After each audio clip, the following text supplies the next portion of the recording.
Bonjour les traders et bienvenue dans ce webinaire intitulé Master of Trading, questions-réponses. Pour tous ceux qui me connaissent, je m'appelle Nenad Kerkez et pour tous ceux qui ne me connaissent pas encore, mon surnom est Tarantula FX.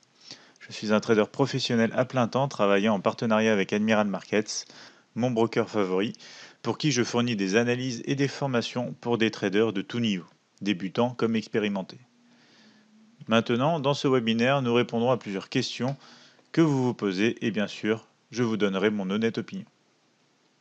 J'ai beaucoup de questions à propos des webinaires précédents, pour la plupart sur les chandeliers japonais et bien sûr des questions relatives à la psychologie du trading. Je vais tenter de répondre au mieux à toutes vos questions. Je vois beaucoup de monde aujourd'hui ici dans ce webinaire, donc pardonnez-moi si je ne vois pas chacune de vos questions, mais gardons les choses simples comme toujours. Et je veux dire déjà merci à tous de participer à ce webinaire et d'être présents. Vous voyez ici ma photo et l'une des choses que je dis toujours, à savoir la patience est la clé du succès en trading. Peu importe ce que vous avez appris jusqu'ici, peu importe ce que vous avez fait en trading jusqu'ici, que vous soyez un trader qui perd, un trader qui gagne, une chose est sûre, la patience est la clé du succès en trading. Une manière simple de le dire, c'est tout simplement quand vous cherchez absolument une opportunité de trading alors qu'il n'y en a clairement pas, vous allez perdre. Et tout ce que je vais vous dire et expliquer provient de mon expérience personnelle. Ce que j'ai connu à travers mes 10 ans d'expérience en trading, à savoir beaucoup de méthodes différentes, de stratégies, jusqu'à ce que je commence à trader de manière professionnelle. Avant de rentrer dans le vif du sujet, veuillez prendre connaissance du risque disclaimer ici présent, vous informant de tous les risques associés au trading Forex. N'oubliez pas que Admiral Markets n'est pas responsable de vos pertes, il s'agit uniquement de mon opinion. Les CFD et Forex Trading sont des produits à effet de levier et peuvent avoir pour résultat des pertes. Donc avant de commencer avec les questions, j'ai besoin de mentionner plusieurs choses que beaucoup de traders m'ont demandé ces derniers jours concernant le dollar canadien et notamment sur les analyses. Ici vous voyez mon analyse du dollar canadien.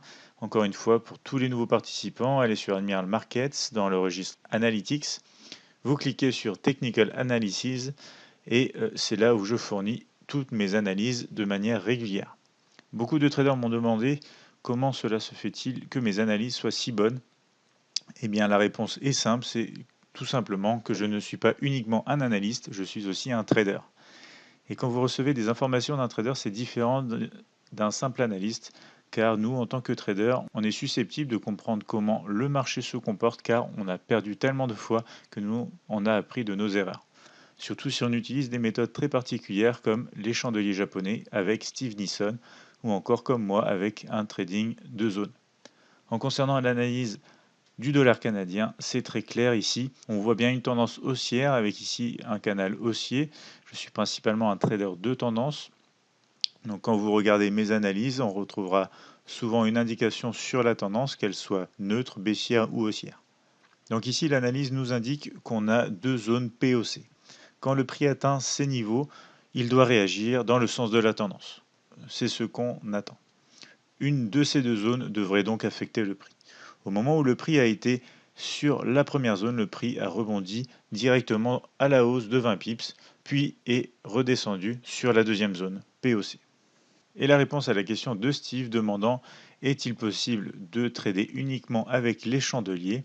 Personnellement, je dirais que les chandeliers sont un super moyen de trader, mais essayez d'utiliser plus que les chandeliers pour confirmer vos signaux. Pour ma part, les chandeliers représentent l'information la plus essentielle, c'est pourquoi je n'utilise pas beaucoup d'autres indicateurs. Remarquez que j'en utilise tout de même. Ici, ce sont des outils d'analyse, pas des indicateurs à proprement dit. On voit ici un canal de régression. Principalement, l'indicateur que j'utilise, c'est le MACD pour le momentum et les divergences, ainsi que des points pivots. Tout le reste est basé sur le chandelier japonais, comme Steve Nissen l'a expliqué dans son webinaire. Et pour tous ceux d'entre vous qui ont vu mes vidéos de Trading Price Action, vous savez que les bases des chandeliers japonais, pour moi, c'est la manière dont je vois et je compare le moment présent avec les données historiques. Hier, durant le webinaire, une personne m'a demandé qu'est-ce que les données historiques par rapport au moment présent, et c'est ce que je vais vous montrer maintenant. Je vais d'abord ouvrir MetaTrader 5, sur lequel j'ai commencé récemment à trader. Et c'est ici un très bon exemple, je vais profiter de cette opportunité pour vous montrer que Admiral Markets délivre maintenant une version excellente de MetaTrader 5 édition suprême et que MetaQuote a été aussi amélioré. Donc je pense vraiment que MT5 c'est le futur du trading et maintenant vous pouvez notamment y faire du hedging et tout ce que vous faisiez auparavant sur MT4. La seule chose est que les indicateurs restent séparés, donc vous devez avoir les indicateurs MT5. Maintenant, disons que vous tradez un graphique horaire et nous utilisons mon analyse du dollar canadien par exemple. Vous voyez à quel point c'est rapide, bien plus rapide que MT4. La première chose, ce sont mes zones POC. Quand le prix atteint ma première zone, ici, le prix rebondit de 20 pips à la hausse, puis redescend très près de ma deuxième zone POC. Le prix est venu ici, a réalisé un double bas, et vous auriez pu le trader. Je dis toujours que les doubles bas sont très efficaces. Là, c'est quand la ligne de tendance baissière a été cassée, et ici, quand le dollar canadien a progressé. Maintenant, si vous passez sur un graphique journalier, c'est aussi ce dont notamment Steve Nissen parle. Il s'agit de zoomer ou dézoomer dans les unités de temps. Et regardez ça. Dans le passé, au mois de juillet 2017, nous avions énormément d'acheteurs sur le même niveau.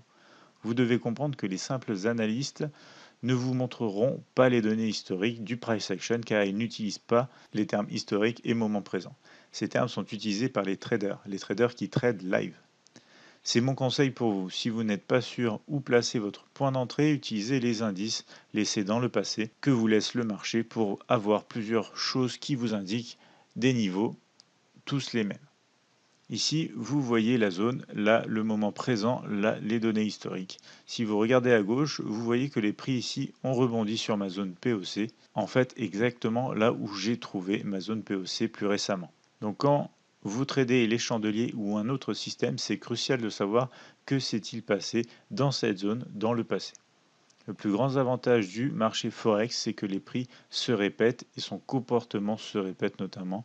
Donc quand vous voyez ça, vous pouvez vous attendre à ce que le prix ici réagisse de la même manière que la dernière fois dans le passé.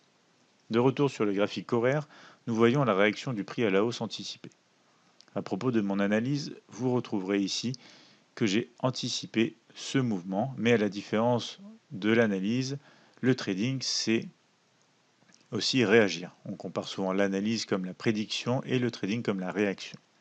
Donc ce que je fais, c'est toujours analyser le prix quand il vient dans mes zones POC, ou disons si je vois certains patterns, certaines figures, comme une cassure d'une ligne de tendance, je réagis. Donc la réaction fait partie du trading et la prédiction fait partie de l'analyse. Et parce que je suis aussi un trader, vous pouvez toujours lire ce qui est inscrit sous la photo de l'analyse dans mes articles. Ici, nous voyons la zone POC, qui est la zone où on s'attend à ce que le prix réagisse, aussi connue comme la zone d'entrée. C'est là où je m'attends à prendre ma position. Okay, c'est très clair et très précis. Et je fais ça depuis plus de 6 ans. J'ai commencé sur Forex Factory, puis j'ai commencé à trader et travailler avec Admiral Markets, car Admiral Markets était un broker de choix quand j'ai commencé à trader. Et maintenant, ils sont encore mieux. Donc maintenant, je vais vous montrer mon profil sur Forex Factory. Le voici. Je suis un membre commercial, bien évidemment. Je suis impliqué avec Admiral Markets. J'ai aussi un site internet avec Chris intitulé Elite Currency, sur lequel nous postons plus d'analyses avec différents systèmes de trading qui nous offront notamment des indicateurs gratuits. Tout est clair ici, beaucoup de commentaires comme vous pouvez le voir. Voici un commentaire qui dit réaction et pas prédiction. Ces trois mots ont changé beaucoup de choses pour moi. Très bon traiteur, j'apprends beaucoup de lui. Et c'est un commentaire qui a été publié en 2011. Donc voici mon profil. Il faut savoir que Forex Factory veut par défaut que chaque membre qui possède son propre site internet ou travaille en partenariat avec un broker soit par défaut dans la catégorie membres commerciaux. Et j'ai commencé donc avec des trades comme sur l'euro-dollar qui était alors très populaire jusqu'à ce que je devienne un membre commercial. Et vous pouvez voir que par exemple, mes idées de trading sur l'euro USD ont été vues plus de 4 millions de fois. Et maintenant ici, c'est le contenu commercial où je n'ai pas posté grand chose. Mais si vous cliquez sur Replies, ici, vous voyez que mes trades récents sont aussi très regardés. Donc c'était une introduction pour tous ceux d'entre vous qui ne savaient pas ce que je fais et qui je suis. À propos maintenant des zones, revenons au cœur du sujet avec ce webinaire et notamment vos questions-réponses. Regardez toujours ce que le prix a fait dans le passé. S'il a été rejeté par ce support, on peut s'attendre à ce qu'il soit rejeté à nouveau. Que vous ai-je dit à propos donc de la livre sterling face au yen japonais, le GBP GPY aujourd'hui? Si vous avez lu mon analyse donc de cette paire à laquelle je vais me référer plus tard, je vous montrerai les chandeliers par rapport à une question qui m'a été posée. Donc maintenant, passons à mon analyse d'aujourd'hui sur le GBP GPY, aussi publié sur Forex Street, car je fournis aussi des analyses exclusives sur Forex Street.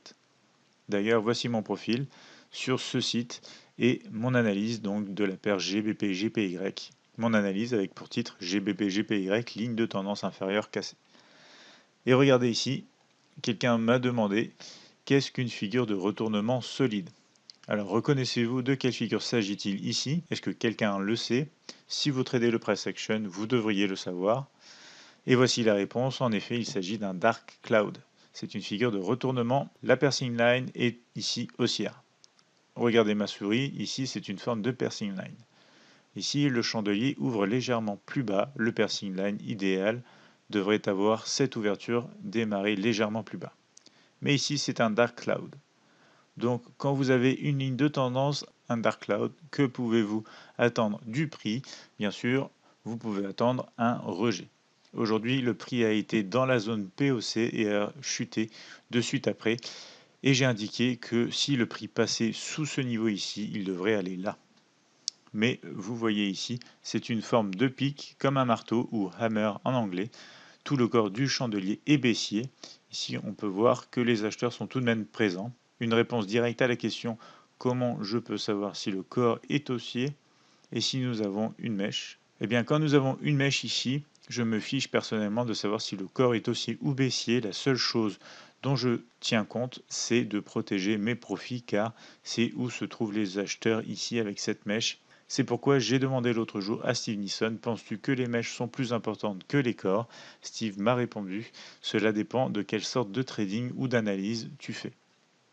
Donc c'est assez pour moi. Regardez ici, c'était un corps de chandelier baissier, mais vous voyez la mèche du chandelier, le prix n'a pas pu clôturer plus bas et est allé à la hausse par la suite. Ce sont comme vous pouvez le constater des chandeliers importants à repérer sur votre graphique. Ici, on a un Marubozu. Quand un tel chandelier apparaît, vous pouvez en général vous attendre à un retracement et ensuite une poursuite à la baisse, ici avec un chandelier de momentum qui suit le mouvement. Tous ces grands chandeliers sont des chandeliers de momentum. Regardez ici ce grand chandelier blanc, on voit un retracement, encore une fois, un rebond à la hausse.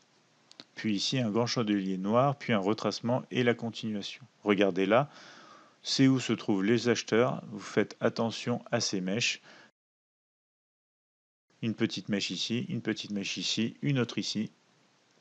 Alors nous faisons notamment plus attention à partir du moment, ici sur cet exemple, où nous avons un niveau journalier, par exemple L4, en accord avec des chandeliers japonais d'une certaine nature. Donc quand vous utilisez les alignements d'indices, vous voyez une mèche, tandis que vous êtes vendeur, maintenant c'est le moment de protéger vos profits. Que vous ai-je enseigné ces 3 ou dernières années? Je n'ai cessé de vous enseigner de protéger vos profits. Donc si vous êtes dans le trade ici et que le prix forme un chandelier comme celui-ci sur un niveau journalier L4, il est temps de protéger vos profits. Et déplacez donc tout simplement votre stop loss ici et vous serez en profit. Okay, je reviens à vos questions par la suite. Donc posez juste vos questions, j'y répondrai une à une. On a 1 heure, donc voyons ça. J'espère que je pourrai répondre à toutes vos questions dans ce laps de temps. Donc disons ici que votre stop loss était là, vous voyez ça, vous déplacez juste votre stop loss ici. Et vous êtes en profit, c'est ce que je fais et ce que vous devriez faire aussi selon moi si vous tradez en intraday. Steve disait et répétait qu'il trade principalement sur les graphiques journaliers. C'est une manière différente de trader. Quand vous tradez avec des graphiques journaliers, il n'y a pas beaucoup d'actions. Je préfère personnellement toujours utiliser des graphiques intraday pour avoir un peu plus d'action. C'est aussi dans ma nature. C'est pourquoi je préfère les graphiques intraday comme le graphique horaire. Donc en trading intraday, vous devez protéger vos profits plus rapidement, pas comme en journalier ou en hebdomadaire, voire même en mensuel. Si vous voyez ça et que vous faites de l'intraday, vous devez encore une fois protéger vos profits, sinon vous pourriez vous faire sortir en perte bêtement. Mais alors que s'est-il passé après? Le prix est retourné dans la zone POC qu'on a vendu précédemment. Donc c'est comme ça qu'il faut faire pour rester profitable. Je vais vous montrer mon compte réel. Voici mes trades live sur compte réel. J'ai vendu à ce niveau ici dans la zone POC. Même si c'est vendredi, je devrais protéger mon trade très rapidement. J'ai vendu ce niveau. Nous avons un alignement d'indice ici. Pour le moment, je suis en profit sur ces deux trades. Voyons ça, je vais peut-être protéger mes trades car nous sommes quand même vendredi. Les prix peuvent bouger rapidement, notamment avec les prises de profit, etc. Mais c'est pour vous montrer ici les zones POC. Ceci est un compte réel, encore une fois, un compte live et non un compte démo. C'est pourquoi je dis que vous devez trader avec des traders qui tradent de l'argent réel. Venez à mes webinaires et profitez de mes analyses. Ici, vous voyez, c'est les 61,8% de retracement de Fibonacci. Ici, on a un chandelier d'indécision, mais les zones POC m'indiquent aussi que si le prix atteint ces niveaux, je peux prendre une position vendeuse et vous voyez, je suis en profit pour le moment. Si le prix arrive ici, j'attends une continuation jusqu'à ce niveau. Mais je vais aussi peut-être protéger mes profits en chemin. Le moins que je puisse faire en tout cas, c'est mettre mon stop loss au break-even et je ne perdrai rien. C'est ce que nous faisons en tant que trader, on manage notre argent et notre risque. Donc Steve vous a appris que ce chandelier est un chandelier d'indécision et souvent les traders ne savent pas quoi faire après ce type de chandelier. Mais moi je sais quoi faire après car j'utilise les zones POC et les lignes de tendance, la formation de chandelier ainsi que l'alignement de tous les indices de mon analyse, ce qui me permet de prendre une décision. C'est ce qui compte en trading. Ensuite, je prends donc ma décision. Dois-je rentrer en position? Bien sûr, car dans le passé, il y avait beaucoup de vendeurs à ce niveau. Regardez ça. Beaucoup de ventes ici. Regardons le graphique hebdomadaire par exemple. Ici, on voit beaucoup de ventes encore. Donc c'est pourquoi je préfère utiliser les alignements d'indices. C'est pourquoi je vous dis toujours d'utiliser les alignements d'indices en plus des niveaux importants du price action. Revenons maintenant à notre webinaire. Donc ici, c'est mon analyse livre sterling yen japonais. Et assurez-vous de ne rien rater dans cette section sur cette analyse car je vous montre toujours les zones où vous pouvez entrer sur le marché ainsi que les take profits possibles auxquels vous pouvez aller prendre des profits. Pour moi, c'est très important, surtout si vous tradez en intraday. Ok, donc une autre question qui m'a été posée. Est-ce bon d'avoir 14% de retour sur investissement avec un drawdown uniquement de 5%? Alors très honnêtement, je pense que c'est très bien, car avec 14% de profit, vous avez seulement une perte de 5% maximum de votre capital, ce qui est très bon. Maintenant, je vais vous montrer mon profil MyFXBook que j'ai ouvert avec MT5. Je n'ai pas fait un gros dépôt sur ce compte. Pourquoi? Tout simplement parce que de nombreux traders me demandent souvent si on peut faire de l'argent avec des petits comptes. Et le seul moyen de le prouver, c'est encore de le faire pour montrer que c'est possible. Après, j'ai aussi 5 comptes différents chez Admiral Market. J'ai notamment un compte ECN MT4, j'ai aussi un autre compte standard MT4 et maintenant un compte MT5 réel. Donc vous voyez ici ce compte, il est confirmé sur MyFXBook. Je ne sais pas comment confirmer cette deuxième ligne, mais je peux vous assurer que je suis le seul à trader ce compte.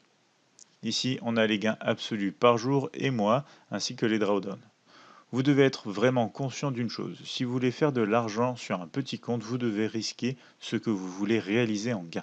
Donc, si vous voulez faire 77% comme je l'ai fait, vous devez être prêt à risquer ces 77%. Si vous voulez faire 100%, vous devez être prêt à tout perdre. C'est comme ça que ça marche en trading. Je n'ai pas de problème personnellement avec le risque. Comme vous pouvez le voir, j'ai fait ça car les traders me demandent toujours si on peut faire de l'argent et en retirer sur des petits comptes. Et voici la preuve ici même. J'ai fait un dépôt de 250 euros. Ici, j'ai généré 200 euros de profit et je fais encore de l'argent sur ce compte. Vous pouvez faire ça avec des comptes de trading plus gros. Vous pouvez faire ça avec des comptes de 50 à 60 000 euros si vous savez comment faire. Mais sur ces gros comptes, ce qui compte, c'est la psychologie. Car c'est plus facile de risquer ces petits montants d'argent que de risquer 50 000 euros, mais le principe reste le même. Je peux d'ailleurs vous montrer mes comptes de trading avec des capitaux plus importants. Ici, un compte que j'ai clôturé, mais voici un exemple de compte réel plus important que 250 euros pour que vous voyez la différence et la manière notamment de trader entre un petit compte et un compte plus large. Et voici ici à l'écran ce compte. J'ai réussi à générer 13 000 euros de profit avec un compte de 50 000. Et ici l'astuce, c'est que quand vous faites ça, vous devez décider de ce que vous ferez avec cet argent. Mon plus gros problème est de me décider si je continue de trader avec cet argent ou si je le retire pour peut-être réinvestir. Maintenant, vous pouvez me demander qu'est-ce qu'un bon réinvestissement. Je pourrais en parler pendant des heures, mais tout le monde a des approches différentes sur le risque de l'investissement. Certains préfèrent investir sur le Bitcoin, d'autres dans les voitures ou encore dans l'immobilier. Enfin, d'autres encore préfèrent ouvrir un compte et acheter de l'or pour en faire un investissement long terme. Mais ici, c'est un autre exemple d'un compte sur lequel je fais de beaux profits. Vous pouvez voir ici que j'ai eu 21,30% de perte maximum, mais au regard des profits totaux que j'ai fait sur ce compte, je pense que c'est quand même très bon. Donc la réponse à la question, est-ce bon d'avoir 14% de profit avec seulement 5% de chute maximale? Ma réponse est oui. Rappelez-vous de ça. Tant que vous faites de l'argent sans risquer trop de votre capital, vous êtes bon. Regardez ce compte. C'est un compte de trading sur plus d'une année. Vous ne trouverez pas beaucoup de traders qui ont ce type de compte sur une durée supérieure à un an. Soit le trader en général retire son argent ou le transfère d'un compte à l'autre. Et c'est exactement ce que j'ai fait. J'aime diversifier mon risque. On me demande souvent pourquoi est-ce que j'ai 4 comptes de trading différents. C'est tout simplement parce que je diversifie mon risque. Sur certains comptes, je me permets de trader avec plus de risques car je n'ai pas peur de perdre de l'argent sur des petits comptes. Donc les petits comptes sont parfaits pour ceux d'entre vous qui veulent risquer plus. Ensuite, vous avez un compte plus large. Pourquoi? Car avec ce compte, vous allez pouvoir retirer de l'argent ou réinvestir dans le Bitcoin ou dans d'autres choses comme vous le souhaitez. N'oubliez pas, si vous aviez une toute petite portion de Bitcoin il y a 10 ans, vous seriez à l'heure actuelle millionnaire. Alors si vous vous demandez s'il faut acheter le Bitcoin maintenant, moi personnellement je ne le fais pas et j'achèterai le Bitcoin uniquement quand il chutera. Et je vois une question ici, quelle est mon opinion sur le Bitcoin? Donc mon opinion sur le Bitcoin, c'est qu'il finira par être régulé. Mais je ne sais pas quand. Vous savez, le marché du Forex, il y a 10 ans quand j'ai commencé à trader, était presque un marché non régulé. Aujourd'hui, il y a toujours des régulations qui interviennent. Le Forex est maintenant totalement régulé. Avec par exemple la régulation FCA qu'offre Admiral Markets. Pensez-vous vraiment que je traderais ici avec ce broker s'il était mauvais ou non régulé? Bien évidemment, je ne le ferai certainement pas. C'est pour cela que je suggère toujours de trader avec Admiral Markets.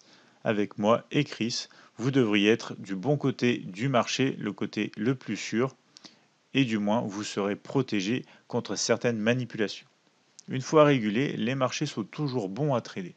C'est pourquoi je pense que le Bitcoin sera un jour régulé quand les grands pays comme la Chine essaieront de réguler ce type de marché. Bien sûr, les banques centrales sont vraiment celles qui le feront. Toutes ces crypto-monnaies, je pense, représentent l'avenir des monnaies au sens général, car nous vivons au XXIe siècle. Par exemple, un siècle en arrière, qui aurait pensé au forex ou encore au trading? Imaginez le futur, par exemple 100 ans, 200 ans en avant. C'est pourquoi on doit s'adapter au futur. C'est pourquoi je dis que MT5, c'est bien, ça représente l'avenir, même si vous pouvez garder MT4, vous pouvez ouvrir un compte MT5 aussi, car vous verrez que c'est l'avenir, tout comme le Bitcoin, le Litecoin, tout ça c'est bon, mais à un moment précis, quand ce sera régulé. Donc quand ce sera régulé, le Bitcoin pour moi va se dévaluer. Car maintenant, les seuls profits de mon point de vue qui sont réalisés sur le Bitcoin sont purement spéculatifs. Tout est spéculatif. Maintenant, beaucoup de traders veulent trader le Bitcoin. Le truc, c'est que quand ce sera régulé, il sera sûrement un peu moins volatile, mais vous devriez pouvoir faire de l'argent sur une base plus constante. Ok? Écoutez bien maintenant. Ceci ne représente que mon opinion, donc tenez compte de ces informations comme uniquement mon opinion personnelle. Je ne sais pas si les autres analystes, les autres traders sont d'accord avec moi, mais je vais vous dire ce que je pense. Tout d'abord à propos du Bitcoin. Vous allez avoir besoin d'un portefeuille en Bitcoin, ok? Et vous devez trouver quelqu'un qui est prêt à vendre du Bitcoin afin que vous puissiez en acheter au niveau que vous souhaitez. Il y a aussi ce qu'on appelle miner le Bitcoin, ce qui aide à produire du Bitcoin. Mais mon opinion est que le Bitcoin est un actif défensif qui monte dans un marché boursier en hausse. Maintenant, beaucoup de monde disent que c'est une bulle spéculative. Et c'est peut-être le cas. Car les gens ne traitent pas le Bitcoin comme une monnaie, les gens spéculent dessus. Alors comment le Bitcoin peut dépasser la valeur d'un métal précieux comme l'or? Est-ce possible que le Bitcoin vale plus cher qu'une once d'or? L'autre problème du Bitcoin actuellement est que pour ceux qui l'utilisent comme une monnaie pour vendre leurs services, parce que le prix augmente, c'est plus difficile d'être payé en fractions de Bitcoin. Je ne sais pas si vous me suivez, mais à un certain niveau, le Bitcoin devra reproduire des coins. Cela signifie augmenter l'offre. Mais personne ne parle de ça car cela pourrait donner peur au marché et faire chuter drastiquement la valeur d'un Bitcoin. C'est pourquoi en fait personne n'en parle. Ok? N'oubliez pas, à chaque fois que le Bitcoin augmente, il est difficile d'être payé en fractions de Bitcoin. C'est pourquoi je n'achète pas le Bitcoin à l'heure actuelle. Et rassurez-vous, c'est une bonne chose, car on achète quand le prix chute uniquement. Regardez ça. Ouvrons ensemble le graphique hebdomadaire du Bitcoin et regardez. C'est ainsi que l'euro-dollar avait commencé. Et maintenant, ici, vous voyez le prix qui réalise des nouveaux sommets historiques. Mais je suis patient. Que vous ai-je dit au début de ce webinaire? La patience est la clé du succès. Donc vous devez être patient. Et quand il chutera, c'est quand il faudra acheter. Écoutez ça maintenant. Le Bitcoin est de loin la crypto-monnaie la plus connue. Les gens achètent massivement pensant qu'il ne sera jamais dévalué du fait qu'il n'y a pas de banque centrale. Mais que vous ai-je dit à propos du Forex? À un certain moment, il doit être régulé. Ok? Il y a de fortes chances qu'il devienne régulé par une banque centrale.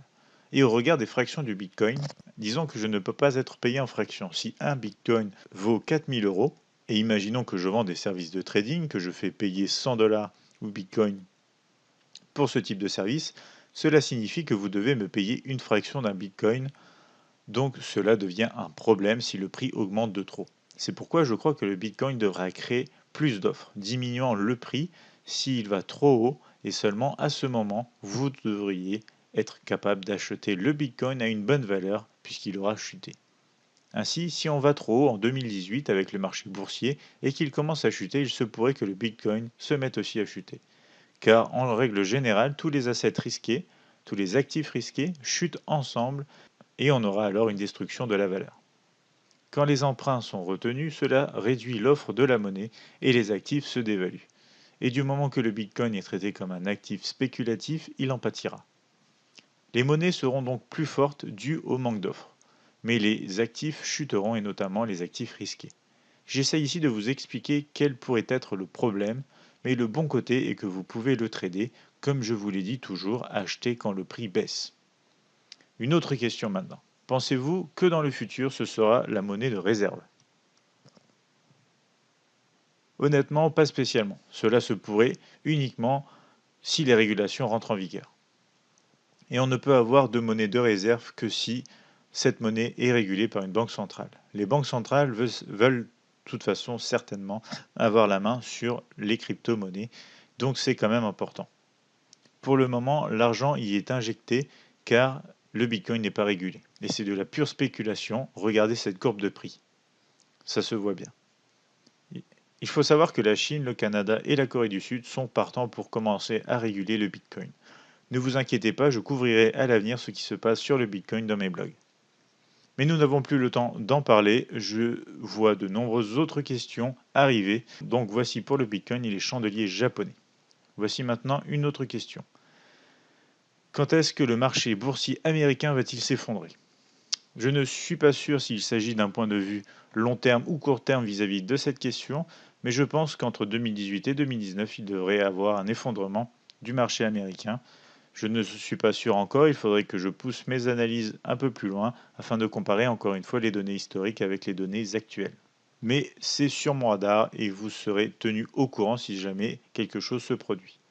La prochaine question est à propos des indicateurs. Quels indicateurs vous recommandez pour trader le graphique M1, M15 et notamment avec quels paramètres? Alors pour du M1 et pour du M15, il vous faut absolument utiliser des confirmations en provenance des unités de temps supérieures. Laissez-moi vous montrer un graphique. Voyons ce que donne mon trade tout d'abord. Je suis en profit pour le moment. Je vais protéger très bientôt, je pense, mes profits latents. Donc vous voulez trader, imaginons le graphique M1. Rappelez-vous que chaque unité de temps possède sa propre tendance. Donc par exemple, un graphique 1 minute a une tendance haussière, mais si vous regardez le graphique journalier, il y aura une tendance sûrement différente, par exemple une tendance baissière. La tendance intraday est aussi haussière. Donc si vous voulez trader le M1, vous voulez aussi comparer le moment présent avec les données historiques et utiliser les unités de temps supérieures pour confirmer vos attentes. Voici ce que je peux vous dire, et c'est très très important. Je vais vous montrer ce que j'entends par là. Ok, alors disons que vous prenez un graphique 15 minutes, et si la tendance est haussière, ensuite vous allez par exemple en graphique 1 minute et attendez un retracement afin d'acheter le marché pour un mouvement de continuation dans le sens de la tendance de fond. Voici ici un graphique 15 minutes à la hausse. Ici, nous avons un graphique M1 et donc vous pouvez attendre un retracement et acheter. Je vous conseille notamment d'utiliser l'indicateur MACD ou CCI. Si vous allez dans Oscillateur, vous pourrez trouver ici le Commodity Index Channel qui est l'indicateur CCI. Vous pourrez l'utiliser avec des niveaux plus 100, moins 100 qui vont vous permettre d'identifier lorsque le prix sera suracheté et survendu avec un paramètre de 20 périodes. Si le CCI, même en graphique 5 minutes, est inférieur au niveau moins 100, cela veut dire que le prix est survendu. Donc, dans une tendance haussière, vous voulez acheter quand le prix est survendu. Je vais aussi prendre cet exemple en graphique horaire. Ici, la tendance est clairement haussière. Donc, on va en 15 minutes et on attend que le prix soit survendu, comme ici, et on rentre en position à l'achat sur le marché. Vous entrez peut-être sur une figure de chandelier japonais, par exemple, ou sur une cassure de ce doji ici. Ça peut être aussi la cassure d'une ligne de tendance ou une autre façon d'entrer qui vous convient. Ma logique reste la même. Une tendance haussière, vous achetez quand le prix baisse. Une tendance baissière, vous vendez quand le prix monte. Et c'est comme ça qu'on fait. C'est vraiment très important de le comprendre et ensuite vous comparez les unités de temps supérieures aux unités de temps inférieures. Donc pour du M1, du M15, je vous conseille d'utiliser l'indicateur MACD ou CCI ainsi que les bandes de Bollinger. Elles marchent vraiment bien. Vous allez dans les indicateurs, puis vous sélectionnez Trend et vous cliquez sur Bollinger Bands. Vous pouvez mettre 50 en paramètres pour la période et vous voyez ce que fait le prix par rapport à cet indicateur. Donc dans une tendance haussière, vous attendez que le prix vienne sur la ligne centrale ou même sur le bas des bandes de Bollinger. Vous zoomez en unité de temps M1 et vous voyez maintenant que le prix est survendu. Il se peut donc qu'on ait une opportunité d'acheter bientôt ici l'USD CAD en graphique M1. Et ce n'est ici qu'une idée générale. Oui, j'ai aussi une question sur les Wolf Waves. Ici, nous voyons les Wolf Waves sur le graphique 30 minutes car je les trouve beaucoup plus pertinentes sur cette unité de temps. Ce dit en passant, mon trade GBP-JPY progresse à la baisse. J'ai bougé mon stop loss. Comme ça, je ne risque plus rien. Ici, nous avons les Wolf Wave baissières. Vous voyez sur cette figure, vous pouvez ici combiner les chandeliers japonais que Steve Nissen vous a montré dans le webinaire précédent avec les Wolf Waves. Donc ici, on a les vagues 1, 2, 3, 4. On attend actuellement la création de la 5e vague pour peut-être vendre l'actif. Ou vous pouvez aussi utiliser les points 1, 3 pour un breakout. Ici, c'était un Wolf Wave haussier avec 1, 2, 3, 4, 5. Vous voyez ici, le prix a baissé et cassé la ligne de breakout 1, 3. Quand cela se produit, c'est en général un signal très intéressant. L'entrée aurait pu être ici sur le niveau des 1,2449. 1, 2, 3, 4, 5 s'était alors formé et la ligne de tendance a été cassée et puis un gros mouvement haussier s'en est suivi. Je préfère trader les Wolf Waves ainsi, même si ce n'est pas la méthode originelle des Wolf Waves. J'utilise pour ma part un outil supplémentaire qui est la cassure d'une ligne de tendance. Ici, vous pouvez aussi retrouver des figures de chandeliers japonais. Une fois passé sous le numéro 5, le prix a cassé un bas plus haut. Le prix a créé un bas plus haut que ce bas originel avant de casser de nouveau à la hausse. Pour que les 1-3 breakout soient valides, il faut que le prix passe en dessous et puis casse de nouveau, mais cette fois à la hausse pour cet exemple. C'est très similaire pour les trades à la vente. C'est pourquoi vous devez suivre les mouvements du marché. Je crois que c'est l'un des indicateurs pour lesquels j'ai payé, mais il dessine les Wolf Waves exactement comme je le souhaite et ça fonctionne bien. Je ferai des lives de trading avec cet outil, notamment pour ceux qui me suivent. À propos de la question sur Apple, nous devons utiliser MT5. Attendez que je le trouve dans la liste des actifs. En attendant, je vous indique que ce webinaire est bien enregistré et vous pourrez le visionner autant que vous voulez sur la chaîne YouTube Admiral Markets. Voici enfin le graphique d'Apple et maintenant avec Admiral Markets MetaTrader 5 édition suprême, il vous suffit de cliquer sur le mini terminal pour changer l'affichage comme ceci. Et là, vous retrouvez toutes les informations dont vous avez besoin. Ici, dans le Chart Control, vous pouvez ajouter les points pivots et d'autres choses très nécessaires. Je vais regarder ici le graphique H1. Ce graphique est très clair pour moi. Je n'ai ici plus besoin de l'indicateur MACD, je peux l'enlever. Ici, sur ce graphique horaire, on voit les cotations d'Apple, des cotations qui sont bien haussières depuis peu, avec ici une figure de chandelier japonais, notamment le Persing Line sur ce chandelier juste ici. Vous voyez, c'est l'opposé des Dark Clouds. Et cette figure fait partie de mes favoris pour trader le Forex. C'est en général une figure très efficace. Vous pouvez en trouver beaucoup dans l'historique si vous souhaitez vérifier leur efficacité. Comme on peut le voir, le prix a cassé cette ligne de tendance, ce qui nous indique des mouvements haussiers à venir pour les prochaines séances. Maintenant, si on regarde le graphique H4, la situation ressemble à un retournement en V, donc on devrait pouvoir progresser à la hausse, finalement voir un retournement baissier à plus long terme.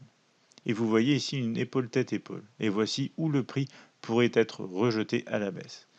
Par contre, si jamais le prix casse ces niveaux à la hausse, on pourrait aller retester directement l'épaule. Ici donc, pour l'instant, en daily, vous voyez que c'est plutôt quand même baissier au niveau du price action. Mais c'est une correction à l'heure actuelle. Donc, la hausse à court terme est possible. Voici une dernière question. Respecter les unités de temps supérieures, c'est important. Est-ce selon vous suffisant d'utiliser alors de grandes moyennes mobiles exponentielles pour confirmer la tendance des unités de temps supérieures et ainsi éviter d'avoir à changer d'unité de temps sur notre graphique? Alors la réponse est non. J'ai fait des tests sur des comptes de démonstration avec la moyenne mobile exponentielle 200 et voici le problème. Vous allez voir pourquoi je trouve que ce n'est pas bien. Utilisons par exemple le graphique horaire. Vous voyez, c'est baissier au niveau du prix par rapport à la MME 200, la moyenne mobile exponentielle 200. Donc disons que vous allez vouloir trader le graphique M15. Ici, où devriez-vous vendre?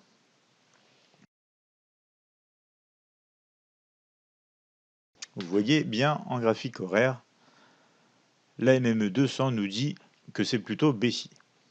Mais si votre filtre MME 200 vous indique la baisse, la logique voudrait que vous ne preniez donc que des signaux de vente. Mais regardez ceci en graphique M15. Waouh, on a ici des trades possibles à la baisse qui nous auraient quasiment tous été sortis du marché en perte, car vous voyez bien que le prix ici était haussier et non baissier par rapport à votre graphique horaire précédent. Ensuite, si le prix corrige, devriez-vous vendre ici et ici? Tous ces points de vente peuvent être annulés si le prix passe au-dessus de la MME 200. Donc la réponse à cette question est non, cela ne suffit pas. Si c'était suffisant, je l'aurais utilisé moi-même il y a de cela 5 ou 6 ans, mais ça ne me suffit pas. Pour moi, en trading, ne savoir qu'une seule chose, ce n'est pas assez. C'est pourquoi j'ai fait la Price Action School et c'est pourquoi vous devez avoir tous les outils en un avec l'alignement donc des indices, les accords entre des niveaux et des indicateurs. Plus il y en a et plus vous avez de chances de succès pour votre trade. Enfin, toute dernière question à propos d'Apple, que pouvons-nous espérer pour lundi? On doit d'abord voir la clôture journalière. Si on clôture à la hausse, alors je pense que lundi sera haussier aussi. Regardez la clôture journalière. Pour moi, c'est haussier, je pense, notamment si on clôture aux niveaux actuels, lundi sera très certainement haussier. Pour finir, je vous remercie à tous d'être venus, d'avoir écouté, d'avoir posé des questions. J'espère que vous avez apprécié mes réponses. Utilisez tous ce que vous avez appris dans ce webinaire et je vous souhaite à tous un bon trading.